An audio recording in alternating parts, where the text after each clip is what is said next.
Welcome to విధాత. రాష్ట్రంలో ఆర్థిక పరిస్థితి దాదాపుగా దివాలా తీసిన పరిస్థితి కనిపిస్తూ ఉంది. మొత్తం అప్పుల కుప్పైంది.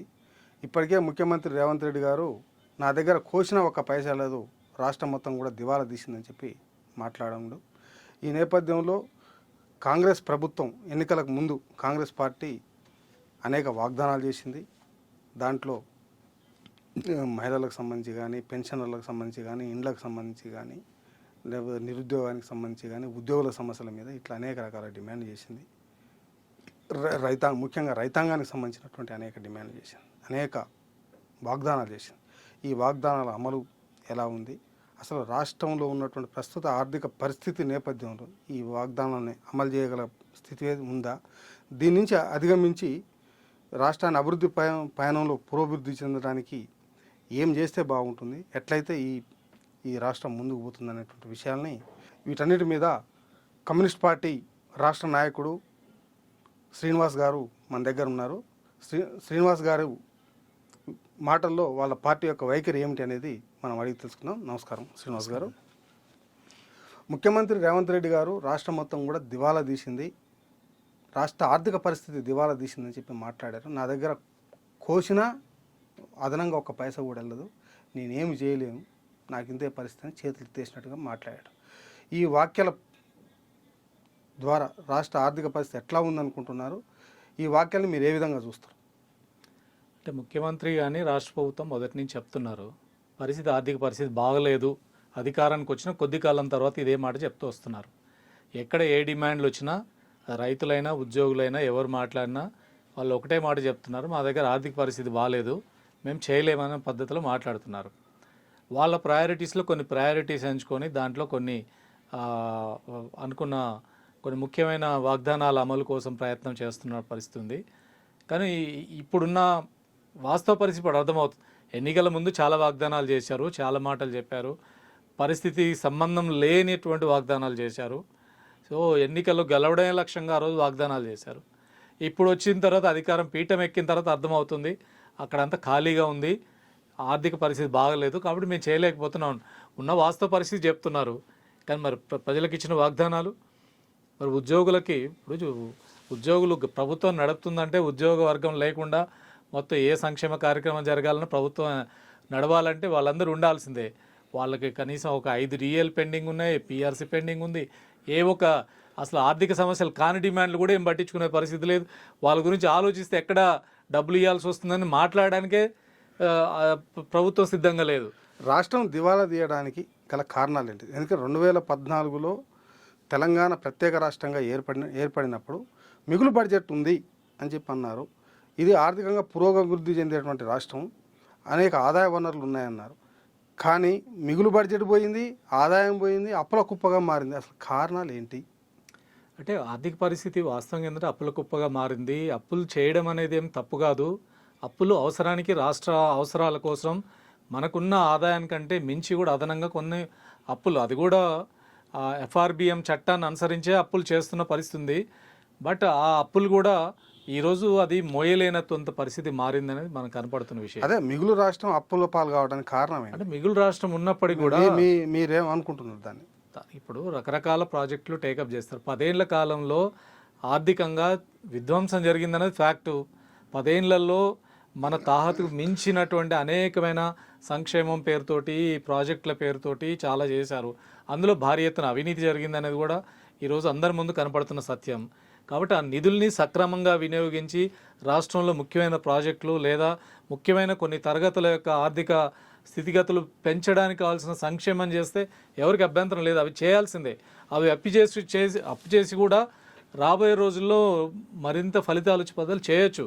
కానీ దాంట్లో భారీగా అవినీతి, దాని ఆర్థిక క్రమశిక్షణ లేకపోవడం, దాన్ని సరైన లేకపోవడం, ఇవన్నిటి కారణంగా ఆర్థిక పరిస్థితి చాలా పెద్ద ఎత్తున దెబ్బతినేది ఫ్యాక్ట్. అది అందులో డౌట్ ఏం లేదు. అంటే ఈ ఆర్థిక పరిస్థితి నుంచి మెరుగుపడడానికి, రాష్ట్రం అభివృద్ధి పదంలో పురోగమించడానికి మీ పార్టీ ఏమైనా ప్రత్యేక సలహాలు ఇవ్వగలుగుద్దా? అంటే మీ పార్టీ పరంగా ఏ రకంగా ఆలోచన చేయగలుగుతా ఉన్నారు? అంటే వాస్తవ పరిస్థితికి అనుగుణంగా ప్రభుత్వ వ్యవహారం చేయాలి. కానీ ఇప్పుడు మనం సలహాలు ఇస్తే ప్రభుత్వం నడిచే పరిస్థితి ఏం లేదు. అక్కడ వాళ్ళేమో ఎన్నికల ముందు ఇన్నన్ని వాగ్దానాలు చేసి వచ్చారు, మరి వాగ్దానాలన్నీ అమలు చేయమని ఈరోజు ప్రజలు వివిధ తరగతులకు నువ్వు వాగ్దానం చేసావు. ఒక కులాల వారికి చేసావు, మతాల వారికి చేసావు, ప్రాంతాల వారికి చేసావు, అనేక తరగతుల వారికి వాగ్దానాలు చేసావు. ఇప్పుడు వాగ్దానాలు చేయమని ప్రజలు అడుగుతుంటారు. మరి వాగ్దానాలు అమలు చేసిన బాధ్యత వాళ్ళది తప్ప ఆ వాగ్దానాలను అమలు చేయాలా చేయొద్దా, నీ పరిస్థితి వాళ్ళది కూడా చేయొద్దు చేయకూడదని ఎలా అంటాం? ప్రజల తరఫున మీరు ఇచ్చిన వాగ్దానాలు అమలు చేయమని మేము కోరుతాం. అయితే ప్రాక్టికల్గా అక్కడ ఏమి చేయగలం, ఏ తరగతికి నిజంగా అవసరం ఉంది, ఏ ప్రాజెక్ట్ టేకప్ చేయాలి, రాష్ట్ర ప్రయోజనాలు దృష్టిలో పెట్టుకొని టాప్ ప్రయారిటీస్ ఏందో ఎంచుకోవాలి, దాని ప్రకారం ముందుకు పోవాలి. నువ్వు అవన్నీ వదిలేసి మేము ఇప్పుడు రాష్ట్రంలో కార్మికులు ఉన్నారు, కార్మికులకి కనీస వేతనాలు ఇవ్వమని అడుగుతున్నాం. కనీస వేతనాలు ఇవ్వాలి అంటే కనీస వేతనాల జీవోని ఇప్పుడు దాని జీవోల్ని 26,000 కనీస వేతనం ఉండాలి.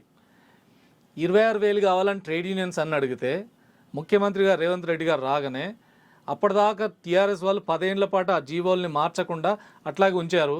ఈయన వచ్చిన తర్వాత ఒకేసారి పాత జీవోల్లో చిన్న చిన్న మార్పులు చేసి గెజెట్లు జారీ చేశాడు. అంటే 11-12 వేలకే చాలు అనే పద్ధతిలో ఆయన జీవోలు జారీ చేశాడు. కనీస వేతనం పెంచమంటేనే ముఖ్యమంత్రి గారు సిద్ధపడాలి. అది గవర్నమెంట్ ఇచ్చేది కాదు, గవర్నమెంట్ ఏం జీతం ఇవ్వదు. ఆ కంపెనీలో పనిచేసే వరకు కంపెనీ ఓనర్లు అమలు చేయాలి.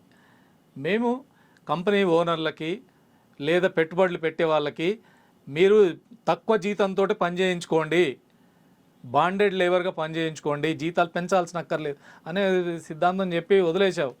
అడుగుతున్నా, అది మీరు డబ్బులు పెట్టాల్సిన పని కాదు. కానీ కార్మికులు పనిచేసేవాడికి కొన్ని రైట్స్ ఉంటాయి, వాడికి అవసరాలు తగ్గట్టుగా జీతాలు ఉండాలి. దానికి ఏమని అడిగితే అది కూడా చేయరు. ఈ ప్రభుత్వం పెట్టుబడిదారులకు అనుగుణంగా ప్రయత్నం ఖచ్చితంగా ఈ ప్రభుత్వం కాదు, దేశంలో ఉన్న కేంద్రంలో కానీ రాష్ట్రాలు ఉన్న ప్రభుత్వాలు, రేవంత్ రెడ్డి ప్రభుత్వం భిన్నంగా ఏం లేదు. ఈ ప్రభుత్వం కూడా పెట్టుబడులను ఆకర్షించాలి, ఎవడైనా ఇన్వెస్ట్మెంట్ వచ్చి పెట్టాలంటే మీ దగ్గర లేబర్కి తక్కువ చీప్గా ఉండేటట్టు లేబర్ ఉండాలి, చట్టాలు లేకుండా లేబర్ ఉండాలి, వాళ్ళని ఎప్పుడంటే అప్పుడు తీసేసేటట్టుగా లేబర్ చట్టాలు ఉండాలి. ఏ చట్టాలు లేకపోతే మరీ మంచిది. కాబట్టి అన్నిటికీ ఫ్రీడమ్ పెట్టుబడులను ఆకర్షించడం తప్ప రైటా? పెట్టుబడులు రావాలి, కానీ కార్మికుల హక్కులు కూడా ఉండాలి కదా. పెట్టుబడుల కోసం పెట్టుబడులు రావాలని మేము కార్మికులు ఎంతైనా దోచుకోండి అనే ఒక సిద్ధాంతం తీసుకొస్తే దీన్ని ఎట్లా అంగీకరిస్తాం?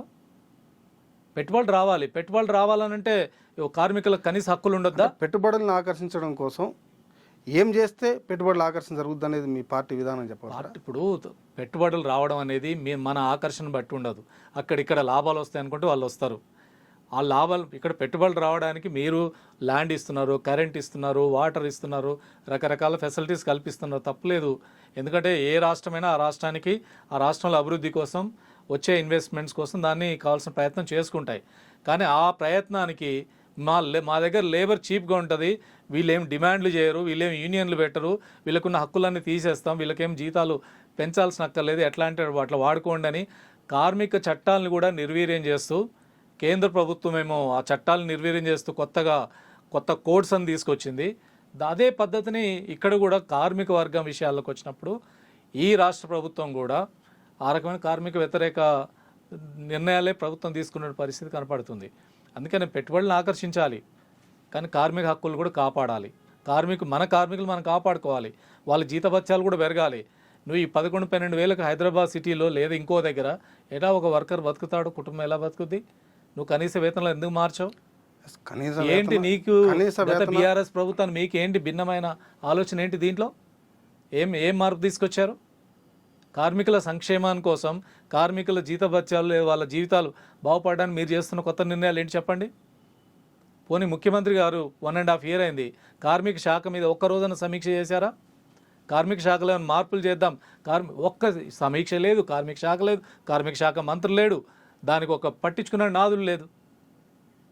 ఏం జరుగుతున్నట్టు? చాలా శాఖలకు మంత్రి లేదు, ఒక కార్మిక శాఖ, విద్యాశాఖ కూడా మంత్రి లేడు. అవును, చాలా శాఖలకు లేదు. కార్మిక శాఖ మీరు ఏం సమీక్ష చేశారు? వాళ్ళ వేతనాల పెంపుదలకి, వాళ్ళ సౌకర్యాలకి, వాటిని చేయడానికి ఏం చేస్తున్నట్టు? అంటే కార్మికుల యొక్క సంక్షేమం ఉండాల్సిందే, మనం కాదన్న. కార్మికులకు వేతనాలు పెంచాల్సిందే, ఉద్యోగుల వేతనాలు పెంచాల్సిందే, ఉద్యోగుల వేతనాలు ఉండాల్సిందే, నేను కాదంటలేదు. కానీ తెలంగాణ రాష్ట్రంలో నిరుద్యోగ సమస్యను అధిగమించాలన్నా, ఉపాధి అవకాశాలు పెరగాలన్నా పెట్టుబడులు రావాలి. అందుకే ముఖ్యమంత్రి రేవంత్ రెడ్డి గారు రైజింగ్ తెలంగాణ అన్నాడు.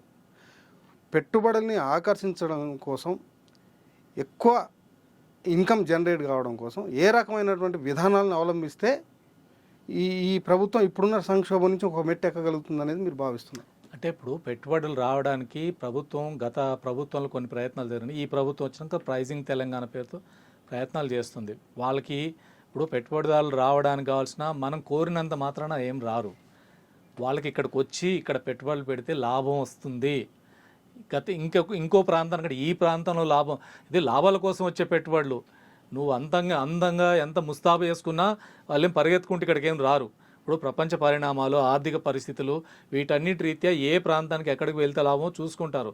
కానీ మనం అట్లాంటి వాటిని మనం బెటర్గా అట్రాక్ట్ చేయడానికి వాళ్ళకు కొన్ని రకరకాల రాయితీలు ఇస్తున్నాం, రకరకాల ఫెసిలిటీ కల్పిస్తున్నాం. భూమి ఇస్తున్నాం, తక్కువ రేటుకి భూమి ఇస్తున్నాం, కరెంట్ కానీ, లేదంటే వాళ్ళకి క్లియరెన్సెస్, ఎవరైనా వస్తే వాళ్ళకు పెట్టుబడి పెట్టడానికి, ఒక ఇండస్ట్రీ పెట్టడానికి వస్తే కావాల్సిన క్లియరెన్సెస్ ఈజీగా ఎయిర్పోర్ట్కి వెళ్ళి రిసీవ్ చేసుకొని వస్తున్నారు, లేదంటే దావోస్కి వెళ్ళి అన్ని రకాల విజ్ఞప్తులు చేసి వస్తున్నారు. రకరకాలు ఈ ప్రయత్నాలన్నీ చేయాల్సిందే. అవన్నీ రాష్ట్రానికి ఏ మేరకు పెట్టుబడులు వచ్చినా ఆ మేరకు కొంత ఉపాధి పెరుగుతుంది, రాష్ట్రంలో కొంత ఆర్థిక వ్యవస్థ కొంత కదలిక వస్తుంది. డెఫినెట్గా అవన్నీ ఆ ప్రయత్నాలకు మనకు తప్పులేదు. ఇన్కమ్ కూడా వస్తుంది, ఇన్కమ్ వస్తుంది. ఇక్కడ నుంచి రకరకాల ఇండస్ట్రీ ఇదవుతుంది. డెఫినెట్గా రాష్ట్రానికి పెట్టుబడులను ఆకర్షించడానికి కావాల్సిన ప్రభుత్వం చేస్తున్న ప్రయత్నాలు మనకేమీ అభ్యంతరం అక్కర్లేదు. దాన్ని చేయాల్సిందే.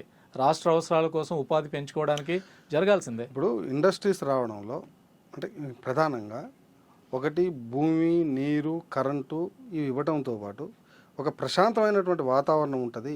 ఇక్కడ ఆందోళనలు ఉండవు, యాజిటేషన్స్ ఉండవు, ఈ ప్రొడక్షన్ అనేది పీస్ఫుల్గా జరుగుతుంది అన్నటువంటి ఒక నమ్మకం కలిగితేనే కదా ఒక ఇన్వెస్టర్ రాగలిగేది. ఇవేవి లేకుంటే ఇక్కడ గొడవలు అవుతాయి, ఆందోళన జరుగుతాయి, సమ్మెలు జరుగుతాయి, హర్తాలు జరుగుతాయి, ఫ్యాక్టరీ గేట్లకు తాళాలు వేస్తారంటే ఇండస్ట్రీస్ వస్తారా? ఇప్పుడున్నటువంటి పోటీ ప్రపంచంలో, నేనేది కార్మిక హక్కుల గురించి కాదు, జనరల్గా ఉన్నటువంటి పోటీ ప్రపంచంలో ఇప్పుడు పెట్టుబడి రావడానికి ఆ ప్రాంతాల్లో లా అండ్ ఆర్డర్ సరిగ్గా ఉందా లేదా అనేది కూడా ముఖ్యమైన అంశమే. ఇప్పుడు అక్కడ మత గొడవలు అవుతాయా, అక్కడ ఏమైనా ఆందోళనలు ఎక్కువ ఉంటాయా, లేదంటే కార్మికుల యొక్క ఇది ఎక్కువ ఉందా అనేది కూడా చూస్తారు వాళ్ళు. ఇప్పుడు కార్మికుల సమ్మెల వల్ల మూతబడ్డ కంపెనీలు ఏం లేవు, కార్మికుల సమ్మెల పడ్డ పెట్టుబడులు వెనక్కిపోయినాయి ఏం లేదు. కార్మికుల కారణంగా పోతున్నాయి అని చెప్పేది అనేది ఒక దుష్ప్రచారం తప్ప మరొకటి ఏం లేదు. అందుకే దీనికి ఏం సంబంధం లేదు. ఆ పెట్టుబడులు రావడానికి ఈ కార్మికుల్ని బూచిగా చూపించే కార్యక్రమం గతంలో జరిగింది. ఇప్పుడు అది ఏం లేదు. కార్మికుల్ని ఇష్టారాజ్యంగా బుల్డోజ్ చేస్తున్నారు, తొలగించేస్తున్నారు. ఇప్పుడు కార్మికుల కారణంగా పెట్టుబడి పోతున్నాయని హైదరాబాద్ సిటీలో ఈ ప్రాంతంలో ఒకటన్న ఎగ్జాంపుల్ చెప్పండి. అట్లాంటి దానిలో ఏం లేదు. ఇప్పుడు ఆర్థిక పరిస్థితులే ప్రపంచవ్యాప్తంగా సంక్షోభాలు లేదా ఆర్థికంగా మాంద్యము రకరకాల వస్తున్నాయి. ఇప్పుడు ప్రత్యేకంగా ట్రంప్ వచ్చిన తర్వాత ఆయన ఇప్పుడు టారిఫ్లన్నీ విపరీతంగా పెంచాడు. దాని ఎఫెక్ట్స్ ఎలా ఉండబోతున్నాయి, ఏం మార్పులు జరగబోతున్నాయి, దాని కారణంగా పెట్టుబడి ఇక్కడికి వస్తే లాభమా లేదా, ఇవన్నీ ఆ బ్యాక్గ్రౌండ్లో జరుగుతాయి. దానికి కావాల్సిన నెట్వర్క్ అవన్నీ చేయడం ప్రభుత్వం యొక్క బాధ్యత. దానికి ఆ ప్రభుత్వం కూడా మంచి ప్రయత్నాలు జరుగుతున్నాయి. ఇంకొకటి సంక్షేమ రంగంలో అంటే ఇప్పటికి చాలా రేవంత్ రెడ్డి ప్రభుత్వం మీద కానీ రేవంత్ రెడ్డి అలవి కానీ హామీలు ఇచ్చిండు అనేది ప్రధానమైనటువంటి ఒక చర్చ జరుగుతుంది. ఏది 6 గ్యారంటీలకు సంబంధించిన దాంట్లో అలవి కానీ హామీలు ఇచ్చాడు అని, అవి చేయలేకపోతుండని ఈ ప్రభుత్వము ఇవాళ ఈరోజు ఫిబ్రవరి కాగ్ రిపోర్ట్లో ఫిబ్రవరి చూస్తే 12,000 కోట్ల రూపాయలు నెలకు వస్తున్న ఆదాయం కనపడ్డది. ఖర్చు 18,000 కోట్లు కనిపిస్తుంది. 6,000 కోట్లు రెవెన్యూ ఎక్స్పెండిచర్ అంటే అది రకరకాల స్కీమ్స్ మళ్ళీ వెనక్కి తిరిగి ఇన్కమ్ సృష్టించేది కాదు. ఇన్కమ్ సృష్టించే పెట్టుబడి కంటే ఇన్కమ్ సృష్టించిన పెట్టుబడే ఎక్కువ ఉంది. జీతాలు, భత్యాలు, పెన్షనర్లు అవి ఒక 4,000 ఉన్నాయి. అసలు ఒక 10,000 అంటే ఎంప్లాయీస్దేమో మళ్ళీ పని చేస్తారు కాబట్టి దాన్ని రీజనరేట్ కింద మనం లెక్కేసుకోవాలి. కానీ పర్టికులర్గా 12,000 కోట్లు వస్తే 6,000 కోట్లు నాన్ రెవెన్యూ ఖర్చే, అంటే రెవెన్యూ వచ్చే ఖర్చే కాదు. ఆ పరిస్థితి ఇవాళ తెలంగాణ రాష్ట్రంలో కనబడుతుంది. ఈ ప్రభుత్వం ఈ సంక్షోభంలో ఉన్నటువంటి ఈ విధానంలో ప్రజా సంక్షేమానికి సంబంధించి ఎలాంటి పరిస్థితులు అమలు చేయాలి, ఆ పథకాల యొక్క ప్రభావం ఎట్లా ఉండబోతుంది, అంటే ఏం చేస్తే ప్రజలకు సంక్షేమం పథకాలు పర్ఫెక్ట్గా అందుతాయి, ఆర్థిక విధానాల్లో ఏ విధంగా ముందుకు పోగలుగుతారు? అంటే ఒకటి ఇందులో ఏంటంటే ఖర్చు తిరిగి అభివృద్ధికి వచ్చే ఖర్చు కాదు, సంక్షేమ పథకాలు రకరకాలనే దాని ఒక చర్చ జరుగుతుంది. అంటే ప్రజల మీద ప్రజల అవసరాల కోసం కొన్ని వెల్ఫేర్ యాక్టివిటీ జరుగుతున్నాయి. వాటి వల్ల తిరిగి దానివల్ల ఏమొస్తుంది, కొన్నిట్లలో పెడితే పెట్టుబడి పెడితే తిరిగి ఆదాయాలు వస్తాయి, లాభాలు వస్తాయి, దీనికి పెడితే ఏమొస్తుందనే చర్చ ఉంది. వాస్తవంగా ఏంటంటే ప్రజల మీద ఖర్చు పెట్టే ఖర్చే నిజంగా డెవలప్మెంట్ కిందకు వస్తుంది. ప్రజలు వాళ్ళ అవసరాల కోసం ఇప్పుడు అతన్ని ప్రజల జేబుల్లోకి డబ్బులు వెళ్తేనే వాళ్ళు తిరిగి ఖర్చు పెడితేనే ఎకానమీలో కదలిక వస్తుంది. అది అందుకని వెల్ఫేర్ యాక్టివిటీ అనేది ఒక వృధా ఖర్చు, ఉచితాలు, దీనివల్ల ఏం ప్రయోజనం లేదు అనే చర్చ అనేది. మరి అదే నువ్వు కార్పొరేట్ కంపెనీలకి ఎన్ని ఎగ్జామ్షన్స్ ఇస్తున్నావు, ఎన్ని రాయితీలు ఇస్తున్నావు, ఎన్ని వాళ్ళకు నాన్ పెర్ఫార్మింగ్ యాసెట్స్ పెడితే లక్షల కోట్లు వాళ్ళన్నిటి మాఫీ చేస్తున్నావు. వాళ్ళు లక్షల కోట్లు మాఫీ చేస్తే పర్లేదు, ఇక్కడ 4 రేషన్ కార్డులు ఎక్కువ ఉన్నాయి, వాళ్ళకు కొద్దిగా బియ్యం 4 కేజీలు బియ్యం ఎక్కువ ఇచ్చారు, లేదంటే వాళ్ళకు ఉచితంగా బస్సు ప్రయాణం ఇచ్చారు, ఇదంతా వృధా ఖర్చు అని ఒక చర్చ జరుగుతుంది. వాస్తవంగా ఈరోజు జరగాల్సింది ఏంటంటే ప్రజల దగ్గరికి డబ్బు చేరితే ప్రజలు తిరిగి దాన్ని ఖర్చు పెట్టగలిగి దాన్ని వాడుకోగలిగి వాళ్ళ కుటుంబాలు బాగుపడితే ఎకానమీ కూడా రివైవ్ అవుతుంది. ఎకానమీ రివైవ్ కావాలంటే కూడా ప్రజల దగ్గర డబ్బు చేరాలి. ఇప్పుడు ప్రభుత్వం ఏం చేస్తుంది, డబ్బు అంతా కొద్ది కుటుంబాలకి, కొద్ది కంపెనీలకి, కొంతమందికి ఎక్కువ డబ్బులలో కావాల్సినంత ఫ్లెక్సిబిలిటీ ఇచ్చి సామాన్య జనం మీద మాత్రం రకరకాల ట్యాక్సులు పెంచుతాం, ఏమంటాం పెట్రోల్ ధరలు పెంచుతాం, గ్యాస్ రేట్లు పెంచుతాం, అన్ని రకాల ధరలు అక్కడ పెంచుతాం. ఇప్పుడు ఉచితాలు అని చెప్పి ఉచితాలు ఇస్తున్నాం అని చెప్పి వాటిని కూడా ఎత్తి పడేస్తున్నావు. ఇవి చేయడం ద్వారా ఉచితాలు ఎక్కువైనాయిగా. ఉచితాలని అదే ఇప్పుడు ఉచితాల మీద పెట్టేది వేస్ట్. ఈ మధ్య మంత్రి గారు చెప్పారు కదా, వ్యవసాయ శాఖ మంత్రి గారు, ఈ ఉచితాలు రాష్ట్రంలో 1,25,00,000 కుటుంబాలకు రేషన్ కార్డులు ఉన్నాయి. ఇప్పుడు ఎక్కడైనా మరి 1,25,00,000 కుటుంబం రాష్ట్రం ఉన్నాయే, 1,25,00,000 కుటుంబాలు, 1,25,00,000 వైట్ రేషన్ కార్డులు ఉన్నాయి. ఇప్పుడు ఈ అనర్హులకి తీసేస్తే ఎవరొద్దంటారు? మీరు ఎవరిచ్చారు? కమ్యూనిస్ట్ పార్టీ ఇచ్చిందా? ఇప్పించిందా? మీరే కదా ఇచ్చింది, మీరే ఇచ్చారు కదా. ఇప్పుడు రాష్ట్రంలో 1,25,00,000 90,00,000 కార్డులు ఉన్నాయి. టీఆర్ఎస్ వాళ్ళు చెప్తున్నారు మేము మా ప్రభుత్వ హయాంలో మేము ఇవ్వలేదు అంటున్నారు. మేము 6 లక్షల కార్డులు ఇచ్చినామని చెప్పారు. 6 లక్షల కార్డులు ఇచ్చారు, 8 లక్షల కార్డులు తీసేసారు వాళ్ళ 10 ఏళ్ల కాలంలో. ఇప్పుడు వీళ్ళు వచ్చి మేము ఇస్తాం. ఇప్పుడు వచ్చిన తర్వాత ఇప్పుడు వాళ్ళు ఇచ్చింది ఏం లేదు. రేషన్ కార్డులు ఇచ్చే 90 లక్షలు, తెలంగాణ వచ్చే నాటికి తెలంగాణ రాష్ట్రంలో ఉన్న కార్డులు 88 లక్షలు, 90 లక్షలు. ఇప్పుడు అదే సంఖ్య, ఏం మార్పు లేదు, 1 లక్ష తక్కువే ఉంది, ఏం మార్పు లేదు, దాంట్లో ఎక్కువ ఇచ్చింది లేదు. అయితే అందులో అనర్హులు ఉంటే తీసేయండి. 50 ఎకరాల భూమిలోనికి వైట్ రేషన్ కార్డు. అదే అట్లాంటి అనర్హులు ఉంటే అనర్హులకి ఇవ్వమని ఎవరు చెప్పారు? మీరు తీయరు.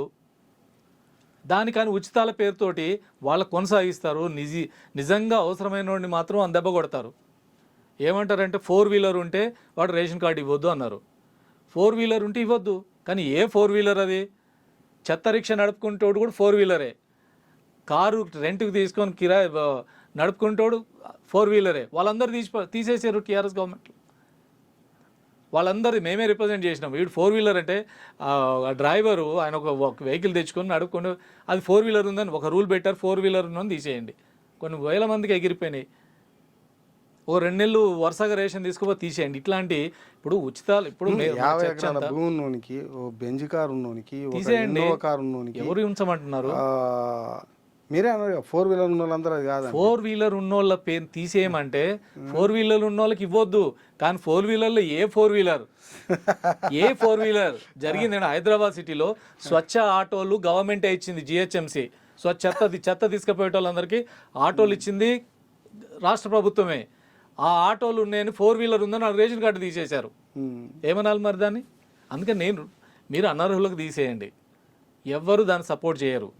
మీరు అనర్హులైనా వాళ్ళు గ్రామాల్లో పెత్తందారులు కాబట్టి, బడా మనుషులు కాబట్టి వాళ్ళకి తీసేయకుండా వాళ్ళని కాపాడేది మీరే. మేము అదనంగా ఇచ్చేసినామని చెప్పి బయటకు వచ్చి సామాన్య జనానికి పేదలే మొత్తం దోచుకుంటున్నట్టు మీరు ప్రచారం చేసుకుంటున్నారు. ఎవరు ఏమన్నారు? ఎవరు పెద్ద వాళ్ళకి ఇప్పుడు పేదల మీద పడి ఏడవడం ఎందుకు? మీ కమ్యూనిస్ట్ పార్టీలో పెద్ద రైతులు ఎవరికి వైట్ రేషన్ కార్డు లేవా? ఎవరైనా అనర్హులు ఉంటే కమ్యూనిస్ట్ అయినా కానీ, కమ్యూనిస్ట్ పార్టీ కాని వాళ్ళు కానీ, ఎవరికైనా అనర్హులు ఉంటే తీసేయండి. ఎవరికి అభ్యంతరం లేదు దానికి. ఓకే. రాష్ట్రంలో వ్యవసాయం కీలకమైనటువంటి వ్యవసాయ రంగంలో కీలకమైన సమస్య. ఇవాళ ధాన్యం కొనుగోలు జరగట్లేదు అనేది ఒక ప్రధానమైనటువంటి ఒక ఆరోపణ, చర్చ, పత్రికల్లో వార్తలు ఇవన్నీ వస్తూ ఉన్నాయి. ఏదో వర్షానికి తడిచిపోతుంది. అయితే రైతాంగానికి సంబంధించి ఈ ప్రభుత్వం వచ్చిన తర్వాత రైతు పెట్టుబడి సహాయం సరిగా అందించలేకపోయింది అనేది, రుణమాఫీకి సంబంధించి కూడా అనేక ఆరోపణలు వస్తూ ఉన్నాయి. అంటే పూర్తి స్థాయిలో చేసామని తుమ్మల నాగేశ్వరరావు గారు ఆల్రెడీ ప్రకటించారు, కానీ చేయలేకపోయినాం అనేది వస్తున్నది. నిజంగా రుణమాఫీ మొత్తం పూర్తి స్థాయిలో జరిగిందా, జరగలేదా? రైతు సహాయం ఈరోజు 3 పంటల కాలంలో, అంటే కాంగ్రెస్ ప్రభుత్వం వచ్చినాక 3 పంటలు జరిగినాయి, కానీ 2 పంటలకే వచ్చినాయి. మూడో పంట కూడా మొత్తం పూర్తి స్థాయిలో రాలే. కారణం ఏమంటారు? ఏం లేదు, రాష్ట్ర ఆర్థిక పరిస్థితి మీరు ఎన్ని చెప్పినా రైతు రుణమాఫీ ఇప్పుడు దాదాపు 30,000 కోట్ల పైగా మేము ఇచ్చేసాం ఇప్పటికని. బట్ రైతు రుణమాఫీలో ఇప్పటికి అనేక సమస్యలు ఉన్నాయి. రైతు భరోసా ఇస్తానన్న రైతు భరోసా పూర్తి స్థాయిలో అమలు జరగలేదు ఫ్యాక్టు. సో వాళ్ళు అందుకని ప్రభుత్వం చెప్పిన వాగ్దానాలను అమలు చేయగలిగే స్థితిలో లేదు, వాస్తవ పరిస్థితి అది. బట్ దానికోసం ప్రయత్నం చేశారు. రుణమాఫీ కోసం రకరకాల పద్ధతిలో అప్పులు ఎక్కడొక్కడ ఆదాయాలు రాబట్టుకున్న కొంత ప్రయత్నం చేశారు. రైతు భరోసా కూడా కొంత ఆలస్యంగా అయినా కొంతమందికి ఇచ్చారు, ఇంకా ఇవ్వాల్సింది. సో ఆ సమస్యలన్నీ ఉన్నాయన్నది ఫ్యాక్ట్. అందులో ఏమీ గవర్నమెంట్ వైపు నుంచి గవర్నమెంట్ మేమే గొప్పగా చేస్తున్నామని వాళ్ళు చెప్పుకున్న కార్యక్రమం చేస్తున్నాం, అసలు ఏం చేయట్లేదని చెప్పడానికి విమర్శలు కూడా ఉన్నాయి. ఏం చేయకపోతే ఆ ప్రయత్నం అయితే జరిగిందిగా. డెఫినెట్గా ప్రయత్నం జరిగింది, కానీ ఇంకా ఇప్పుడు రైతు రుణమాఫీ పూర్తి స్థాయిలో అమలు జరగలేదు, రైతు భరోసా పూర్తి స్థాయిలో వాళ్ళు చెప్పిన పద్ధతిలో జరగలేదు. ఇంకా అందుకని గ్రామాలలో ఆ రకమైన ఇబ్బంది, ఆ రకమైన సమస్య ఈరోజు కూడా ఉంది. ఇంకా దాన్ని ఎట్లా అధిగమిస్తారు అనేది ప్రభుత్వం వాళ్ళు చెప్పిన వాగ్దానాలు లేదంటే ఇచ్చిన ప్రజలకు ఇచ్చినటువంటి హామీలు దాన్ని పూర్తి స్థాయి అమలు చేయడానికి ఇంకా ఏం ప్రయత్నాలు చేస్తారు, ఎలా చేస్తారు ప్రభుత్వం దాంట్లోంచి చివరిగా మిమ్మల్ని ఒక ప్రశ్న ఒక ప్రశ్న ఏంటంటే, కమ్యూనిస్ట్ పార్టీ మీరే ఇవ్వాలి అధికారంలో ఉండనుకుందాం, సపోజ్ లేరు ఉన్నారని అనుకుందాం. ఈ సిచ్యువేషన్ని మీ పార్టీ అయితే ఎట్లా హ్యాండిల్ చేస్తుంది? అంటే మీ పార్టీ విధానం ఏందని చెప్పండి. మీ పార్టీ అయితే ఎట్లా హ్యాండిల్ చేస్తుంది? ఇప్పుడు మేము అధికారంలో లేము. ఇప్పుడు మేము కేరళలో గవర్నమెంట్ నడుపుతున్నాం. కేరళలో గత 10 ఏళ్ళుగా వరుసగా రెండోసారి కూడా ఇప్పుడు ప్రభుత్వం నడుస్తుంది. ప్రభుత్వానికి ప్రయారిటీస్ ఉంటాయి. ప్రయారిటీస్లలో ఏ ప్రయారిటీ వివిధ రంగాలు వివిధ అంశాల మీద, అందులో ముఖ్యమైన అంశాలు రాష్ట్రంలో ప్రాధాన్యతలు ఎంచుకోవాల్సి ఉంటుంది. ఉన్న ఆదాయం ఏంటి, ఖర్చులు ఏంటి, దాంట్లో ప్రాధాన్యతలు ఏంటి. ఈ ప్రభుత్వానికి కొన్ని ప్రాధాన్యతలు ఉంటాయి. లెఫ్ట్ పార్టీస్గా కమ్యూనిస్ట్ పార్టీ అధికారంలో దాని ప్రాధాన్యతలు డెఫినెట్గా డిఫరెంట్గా ఉంటాయి. ప్రత్యేకంగా మాకిచ్చే మేముండే దగ్గర మా డిమాండ్లు పెట్టినా, మేము అధికారంలో ఉన్నా మా ప్రాధాన్యతలు డిఫరెంట్గా ఉంటాయి. ఆ ప్రాధాన్యతలు రాష్ట్ర అభివృద్ధి ఉంటుంది. బట్ రాష్ట్రంలో ముఖ్యమైన తరగతులు ఏంటి? ఇప్పుడు ఉద్యోగ వర్గం ఉంది, కార్మికులు ఉన్నారు. కార్మికులు శ్రమ చేస్తేనే రాష్ట్రాలు ఎక్కడైనా అభివృద్ధి ఉంటుంది. వాళ్ళ హక్కులేంటి? రైతాంగంలో ఉన్న ముఖ్యమైన అంశాలు ఏంటి? 2 రకరకాల సామాజిక తరగతులు ఉన్నాయి. వాటి అవసరాలు ఏంటి? దాంట్లో ఎలా చేయగలుగుతాం? వీటన్నిటి మీద మాకు కూడా ప్రత్యామ్నాయ ఆలోచనలు ఉన్నాయి. అందుకని ప్రభుత్వం ఇక్కడ ఏంటంటే ఈ రాష్ట్రాలకు మరొక సమస్య, రాష్ట్రం అనేది ఇదొక ఇండిపెండెంట్ కాదు, దానికి పూర్తిగా ఆర్థికమైన స్వేచ్ఛ లేదు, ఆర్థికమైన పరిస్థితి లేదు. కేంద్రం మీద ఆధారపడాల్సిందే. ఎక్కువ భాగం కేంద్రం నిధులు తీసుకెళ్తుంది, కేంద్రం నుంచి రావాల్సిన నిధులు రావట్లేదు. అందుకని ఓన్లీ రాష్ట్ర ప్రభుత్వాన్ని నిందిస్తే కుదరదు. వాళ్ళకి అంత ఫ్రీడమ్ లేదు, మేము ఏదంటే అది చేస్తట్టు లేదు. మొత్తం నిధులన్నీ కేంద్రం దగ్గరికి పోతుంటే వాళ్ళని అడిగినా కానీ ప్రతిపక్ష గవర్నమెంట్లు ఉన్న దగ్గర మరీ నామినల్గా వస్తున్నటువంటి పరిస్థితి. ప్రతి ఏటా వాళ్ళు తగ్గించుకుంటూ పోతున్నారు. కేంద్రం నుంచి నిధుల వాటాలు రావట్లేదు. అందుకని ఈరోజు జరగాల్సింది ఏంటంటే కేంద్రం నుంచి నిధుల వాటా రాష్ట్రాలకు కావాల్సినంత రావాలి. ఆ వచ్చే డబ్బుల్ని కూడా ప్రాధాన్యతల్ని నిర్ణయించుకొని ఆ ప్రాధాన్యత ప్రకారం ఖర్చు పెట్టాలి. అవి ఏ తరగతుల మీద ఎలా పెట్టాలి, రాష్ట్రం యొక్క ఏ ప్రాధాన్యతలు ఏంటి, ఇక్కడ వివిధ తరగతుల యొక్క ప్రాధాన్యతలు నిర్ణయించుకోవాలి, దాని దగ్గర ఖర్చు పెట్టాలి. రెండవది ఏంటంటే ఇక్కడ జరిగేది అనేక ప్రాజెక్టులలో ఇప్పుడు రాష్ట్రంలో గత ప్రభుత్వంలో కూడా జరిగింది, కరప్షన్ చాలా పెద్ద ఎత్తున ఉంది.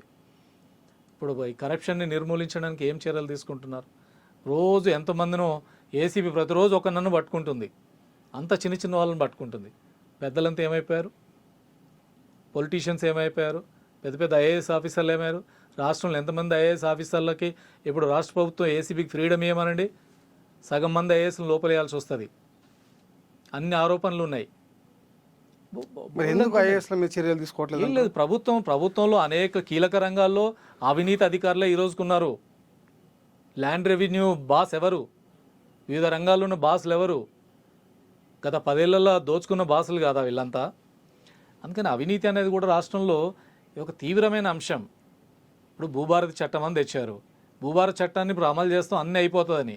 భూభారతి చట్టం ధరణితో పోలిస్తే బెటరే డెఫినెట్గా. కానీ భూభారతి అమలు చేయాలంటే కిందికి పోతే అమలు డబ్బులు ఇవ్వకుండా ఏ ఒక్క పని జరగదు. దీన్ని బ్రేక్ చేయగలుగుతారా రెవెన్యూ మంత్రి గారు? భూభారతి అమల్లో పైసా ఖర్చు లేకుండా మీరు రెవెన్యూ ఆఫీసులలో పనులు చేయిస్తారా అని అడుగుతున్నా. చేయించిన రోజు నిజంగా జరుగుతుంది. సంవత్సరాల తరబడి రెవెన్యూ ఆఫీసుల చుట్టూ తిరుగుతుంటే ఒక పని జరగదు. అంత గొప్ప చట్టం చూడండి, అన్ని నిమిషాల్లో మొత్తం పరిష్కారం అయిపోద్దని మాట్లాడుతున్నారు. ఏం పరిష్కారం కాదు. వీళ్ళ అవినీతి పులి స్టాప్ ఎట్లా పడుతుంది అనుకుంటున్నారు? ఏం లేదు, ఇప్పుడు ఈ ప్రభుత్వం పైనుంచి కింది దాకా అవినీతితో నిండిపోయి వ్యవస్థ అంతా అలా తయారైంది. ఈ ప్రభుత్వం ఈ పార్టీ వచ్చినందువల్ల కాదు, వ్యవస్థ అంతా అలా తయారైంది. ఆ వ్యవస్థ నుంచి ప్రక్షాళన జరగాలి, సీరియస్ ఎఫర్ట్ జరగాలి. ఎక్కడ నిజంగా అవినీతి జరుగుతుంది దాని మీద ఎలా ఫైట్ నడపాలి అంటే ఎట్లా స్టార్ట్ చేయాలి? లేదు, ప్రభుత్వం మరింత పారదర్శకంగా ప్రజల భాగస్వామ్యం పెంచాలి. ప్రతి ప్రాజెక్టులో ప్రతి దగ్గర ప్రజల యొక్క భాగస్వామ్యం పెరగాలి. ప్రజాపాలన అన్నాం కదా, ప్రజాపాలన జరగాలి, ప్రజల యొక్క భాగస్వామ్యం పెరగాలి. నువ్వు భూభారతి అమల్లో గ్రామాల్లో ప్రతి విలేజ్లో సదస్సు పెట్టండి, ప్రజల అభిప్రాయాలు తీసుకోండి, ప్రజల ముందు జరగనీయండి. కొంతవరకైనా అందులో జరిగే తప్పులు సరిచేయబడతాయి. మీరు ఇప్పటిదాకా సంవత్సరంన్నర అయింది ఆర్టీఐ సమాచారం ఇవ్వడానికి కమిషనర్లు నియామకం చేయరు, అన్నిట్లలో డిలే. సో ఏంటంటే గత ప్రభుత్వానికి ఈ ప్రభుత్వానికి కొన్ని మార్పులు ఉన్నప్పటికీ కూడా ఓవరాల్గా అదే సిస్టంలో కొనసాగుతున్న పరిస్థితి కనపడుతుంది. ఇదే కొనసాగితే మాత్రం ప్రజలకేం భరోసా ఇచ్చే పరిస్థితి ఉండదు. అలాగే రాష్ట్ర ప్రభుత్వాన్ని అంటే ప్రతిపక్ష పార్టీలైనటువంటి ప్రభుత్వాలు రాష్ట్రాలలో ఉంటాయి. కేంద్ర ప్రభుత్వం కక్ష సాధింపు చర్యలు చేపడుతుందా? అట్లా రేవంత్ రెడ్డి ప్రభుత్వం మీద బీజేపీ ప్రభుత్వం ఆయన కక్ష సాధింపు చర్యలు చేపడుతుందా? అంటే వివక్ష చూపిస్తుందా?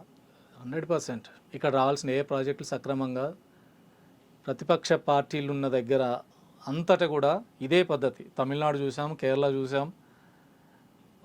ఇక్కడ ఆ స్థాయిలో ఘర్షణ ఓపెన్ కనపడేంత ఘర్షణ లేదు. కానీ ఆర్థిక పరిస్థితి రీత్యా చూస్తే మాత్రం రావాల్సిన ప్రాజెక్టులు కానీ, క్లియరెన్సెస్ కానీ, లేదా నిధుల వాటాలు కానీ లెక్కలతో సహా ముఖ్యమంత్రి అనేక సందర్భాలు చెప్పాడు. వాస్తవంగా జరుగుతుంది అదే. రేవంత్ సర్కార్ పైన రేవంత్ సర్కార్కి కేంద్రం నుంచి రావాల్సిన ఫ్రీడమ్. ముఖ్యమంత్రి గారు వెళ్ళి మాకు ప్రధానమంత్రితో మాకు కావాల్సిన ప్రాజెక్టుల మీద లిస్ట్ ఇస్తే ఆయన కౌంటర్ లిస్ట్ ఇచ్చాడు. ఏంటంటే ప్రభుత్వాన్ని బదనాం చేసే కార్యక్రమం. రాష్ట్రంలో కేంద్ర ప్రభుత్వం చెప్తే ఇప్పుడు ఏ ప్రాజెక్టు విషయాలలో వీళ్ళు అన్నిటినీ కేంద్ర ప్రభుత్వం నుంచి నిధులు వస్తుంటే ఎందుకు కాదంటారు? ఇప్పుడు ఇక్కడ ఇందిరమ్మ ఇల్లు కడుతున్నారు, కేంద్రం నుంచి ఏం నిధులు ఇచ్చారు? వాళ్ళు రకరకాల రూల్స్ పెట్టుకొని అదే బీజేపీ పాలిత రాష్ట్రాలకైతే ఏ ఇబ్బంది లేకుండా సాఫీగా జరిగిపోతుంటాయి. ప్రతిపక్షాలకు వచ్చేసరికి రకరకాల రూల్స్ అడ్డం పెట్టి వచ్చే నిధులని సక్రమంగా అందకుండా చేసే పరిస్థితి కనపడుతుంది. ఇది అంతటా ఉన్నటువంటి వాస్తవం. రాష్ట్రంలో ఐఏఎస్ అధికారులు భారీ ఎత్తున అవినీతికి పాల్పడ్డారు. దానివల్ల పారదర్శక పాలన రావడం లేదు. అలాగే కేంద్రం రేవంత్ సర్కార్పై వివక్ష చూపిస్తుంది. ఆర్థిక పరిస్థితి నుంచి ముందుకు వెళ్ళాలి అంటే ఒక క్రమశిక్షణ పాటిస్తూ ముందుకు పోవాలని సిపిఎం రాష్ట్ర నాయకులు శ్రీనివాస్ గారు చెప్తా ఉన్నారు. Thank you sir.